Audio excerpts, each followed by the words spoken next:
पिछले एपिसोड में देखा फेंग जिंगटियन ने दूसरी दुनिया की 10 इविल पाथ को एक्टिवेट कर लिया था, जिससे शियाओ को 6 रीइंकार्नेशन को जागृत करना पड़ा और रीइंकार्नेशन के घोस्ट पाथ में उसे फंसा लिया था। फेंग जिंगटियन कमजोर पड़ रहा था और शियाओ घोस्ट राइडर की तरह लगातार उस पर हमला कर रहा होता है, इसीलिए उसने अपने फ्लावर गैदरिंग टेक्निक का इस्तेमाल किया। शियाओ ने इसे रोकने के लिए 6 रियल में यूनिफाइड में उसे सोख लिया था और उस पर लगातार दबाव पड़ रहा था, जिससे फेंग जिंगटियन के मुँह से खून आने लगा। साथ ही उसे काफी गुस्सा भी आ रहा था, इसीलिए उसने ट्री फ्लावर फील्ड टेक्निक को एक्टिवेट करता है और अपने एक डार्क डोमेन को ओपन कर लिया। वो शियाओ को जाल में फंसाना चाहता था, पर शियाओ आसानी से उन प्रेत आत्माओं से बच गया था और उसकी थंडर के आगे फेंग जिंगटियन काफी बुरी तरीके से घायल होकर ताइसू पैलेस के बाहर जा गिरा। पर उसने मदद के लिए अपने छठे अंकल फेंग जाओ को वहाँ बुला लिया था और वो शियाओ, बियान यू और जुआन कुन तीनों पर प्रेशर डालने लग गया था और बोलता है कि तुम छोटे लोगों की मेरे कुल को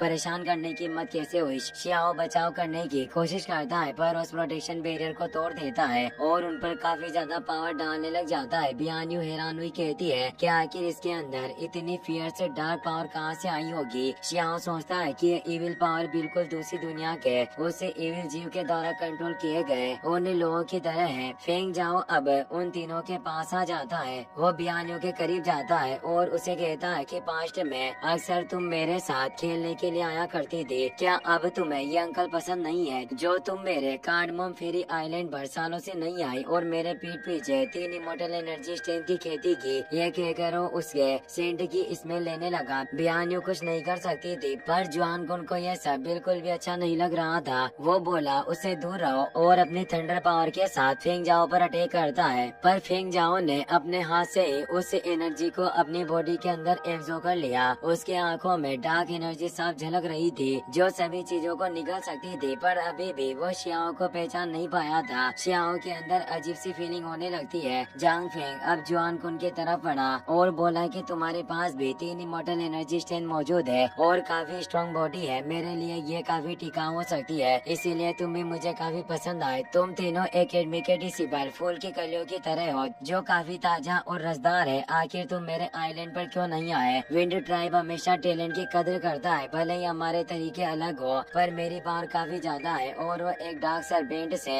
उन तीनों को लपेट लेता है और वो तीनों हिल नहीं पा रहे थे। डार्क सरपेंट किसी भी वक्त उन्हें खा सकता था। बियान्यू फेंग जाओ से कहती है कि तुम हमारे साथ ऐसा बर्ताव कर रहे हो, क्या तुम्हें डर नहीं है कि जब तियाशिन एकेडमी को इस बारे में पता चलेगा तो तुम्हें कड़ी सजा देंगे? फेंग जाओ कहता है कि उन लोगों को कौन बताएगा कि तुम तीनों मेरा शिकार बने हो, और वो सरपेंट उन तीनों को खाने लगता है। पर तभी शियाओ की बॉडी में मौजूद बॉन्ड ट्रेजर बाहर निकल आता है, वो जो उस सरपेंट को जलाकर राख कर देता है। साथ ही वहाँ पीछे मौजूद पास के तालाब में एक हड्डी का टुकड़ा निकल जाता है जो उससे बॉन्ड ट्रेजर के साथ मिल जाता है। फेंग जाओ कहता है कि लड़के तुम 6 रीइंकार्नेशन पाथ के वारिस हो, इसीलिए आज मैं किसी भी कीमत पर तुम्हें जिंदा नहीं छोड़ सकता, पर तुम्हारे रेयर ट्रेजर को मैं अपने उन लोगों को सौंपूंगा जो अच्छे से जानते हैं कि इसका इस्तेमाल कैसे किया जाता है। तभी हमें पता चलता है कि शियाओ की बॉडी से जो एनर्जी निकल रही थी वो एम्परर बटरफ्लाई की होती है। वो शियाओ के कॉन्शियसनेस स्पेस में मौजूद थी और उसे बताती है कि मैं तुम्हारी मदद कर सकती हूँ, तुम बस पीछे मौजूद तालाब में मुझे भेजने का एक तरीका ढूंढो।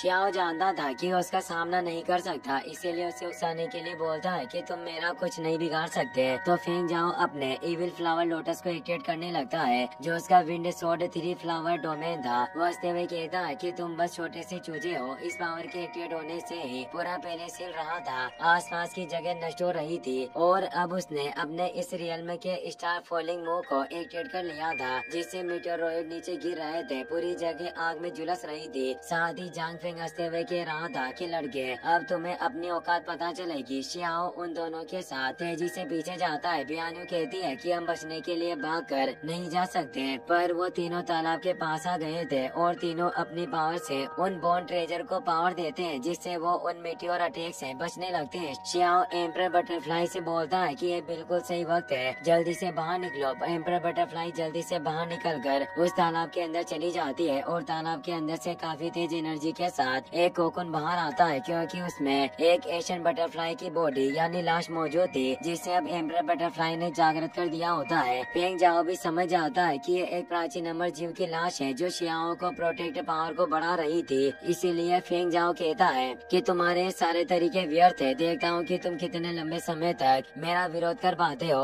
और वो अपने हमलों को और ज्यादा तेज कर देता है। एम्पर बटरफ्लाई भी अपनी पावर से शियाओ की शक्तियों को काफी बढ़ा देती है, जिससे अब शियाओ भी उस एम्पर बटरफ्लाई की लाश के साथ जुड़ गया था। और ये एक ट्रू बॉन्डिंग होती है, जिससे शियाओ उस एशियन बटरफ्लाई की पावर का इस्तेमाल करके एक तेज एनर्जी को फेंग जाओ की तरफ छोड़ता है। फेंग जाओ इसे संभाल नहीं पाता और दूर चट्टान से जा टकराया। अब वो अपने बोन ट्रेजर को वापस अपने पास रख लेता है। साथ ही अब शियाओ एम्पर बटरफ्लाई विंग से एनर्जी से अटैक करके उन डार्क लोटस को भी जलाकर राख कर देता है। फेंग जिंटियन पर भी तेज दबाव पड़ रहा होता है। फेंग जाओ को विश्वास नहीं हो रहा था कि एक सड़ी हुई लाश में ऐसी दिव्य शक्ति कैसे हो सकती है, पर एम्पर बटरफ्लाई अपने टोर्नेडो मुंह से फेंग जाओ पर वापस अटैक करती है। पर शियाओ भी कहता है कि अब वक्त आ गया है कि तुम मेरे इस दबाव को सहन करो। तुम्हें अब एहसास हो रहा होगा कि दूसरे के द्वारा दबाव डालने पर कैसा लगता है। फेंग जाओ इतना पावरफुल होने के बावजूद भी इस दबाव को सहन नहीं कर पा रहा होता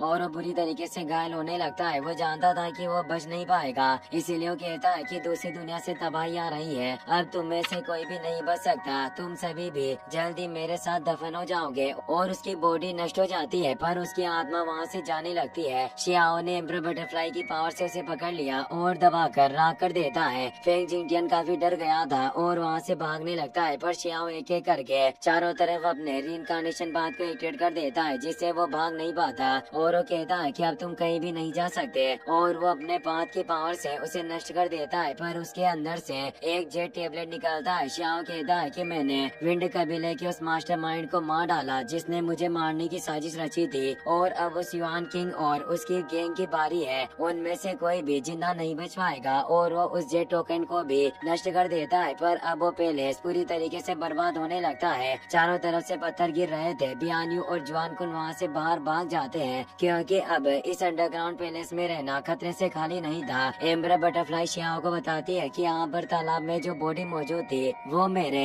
रॉयल बटरफ्लाई क्लेन की थी और मेरे एक गाइड के रूप में इनके ब्लड का इस्तेमाल किया, जिससे जल्दी मेरी बॉडी भी ट्रांसफॉर्म हो जाएगी। इसीलिए मुझे गहरी नींद में जाना होगा। और वो शियाओ के अंदर वापस जाने लगती है। शियाओ कहता है कि तुमने मेरी काफी मदद की, इसीलिए तुम बेझिझक सो सकती हो। और उसके अंदर समा जाती है। अब वो एशियन बॉडी भी नष्ट हो गई थी। पूरे फेरी बैटरफील्ड में तेज तूफान आ रहे होते हैं, जिससे सभी डिसेबल भाग रहे थे। काओ यूशिंग, लिटिल बनी और किनाओ को एक बड़ी बिस्ट सेना के द्वारा घेर लिया गया था। पर तभी आसमान में एक तेज तूफान आने लगता है, जिससे सभी बिस्ट डर कर भाग जाते हैं। काओ यूशिंग बोलता है कि आखिर हो क्या रहा है जो इतने बदलाव हो रहे थे और तेज थंडर क्लाउड नजर आ रहे हैं। तभी थर्ड एल्डर की आवाज आती है कि दूसरी दुनिया के दुश्मन आ रहे हैं, इसीलिए सभी डिसेबल जल्दी से इकट्ठा हो जाओ। उस थंडर क्लाउड में से मोयुन माउंटेन नीचे आ रहा होता है, जो जमीन में जाकर धस जाता है। उस पर एक प्लेटफॉर्म मौजूद था, जिससे दूसरी दुनिया का दरवाजा खुलने वाला होता है। सभी डिसेबल वहाँ रहे थे। मुंतो और वांगशी भी वहीं मौजूद होती है। शियाओ भी वांगशी के पास आ गया था। तभी उस प्लेटफॉर्म से एक एनर्जी निकलती है, जिससे एक पियरलेस कियानकुन बेग बाहर आता है, जो एक एशियन ट्रेजर होता है। वो दूसरी दुनिया में कहीं खो गया था। वांगशी पहचान जाती है कि ये पियरलेस बेग है, जो पहले दूसरी दुनिया में एशियन वॉर के समय खो गया था। शियाओ भी सोचता है कि जब मैं उस दूसरी दुनिया में गया था तो वहाँ की सेना युद्ध की तैयारी कर रही थी और एक फरमान आया था, जिससे हो सकता है कि वो विदेशी सेना अब युद्ध के लिए यहाँ आ रही हो। थर्ड एल्डर कहते हैं कि तुम सभी को घबराना नहीं चाहिए और एक जायंट फिनिक्स बॉडी को क्रिएट कर लेते हैं और अपने सभी डिसेबल पर प्रोटेक्शन बैरियर को एक्टिवेट कर देते हैं और बताते हैं कि हेवन एंड अर्थ के द्वारा निर्मित बाउंड्री को तोड़ा नहीं जा सकता, इसीलिए हम अभी भी विदेशी दुनिया के शत्रुओं को दबा सकते हैं। पर एक दूसरी दुनिया की पेटिशनर बाहर आ गई होती है। वो कहती है कि मैंने उम्मीद नहीं की थी कि इस युग के लोग अभी भी पहले के जितने ही कमजोर होंगे। थर्ड एल्डर बोलते हैं कि आखिर तुम कौन हो। तभी एक जायंट स्केलेट के साथ वो लेडी पेटिशनर बाहर आ जाती है। इसी के साथ ये एपिसोड यहीं पर खत्म हो जाता है। वीडियो पसंद आया हो तो अपने दोस्तों के साथ शेयर करना, साथ ही इस वीडियो को लाइक और चैनल को सब्सक्राइब करने के लिए आपका तहे दिल से शुक्रिया। Thanks for watching.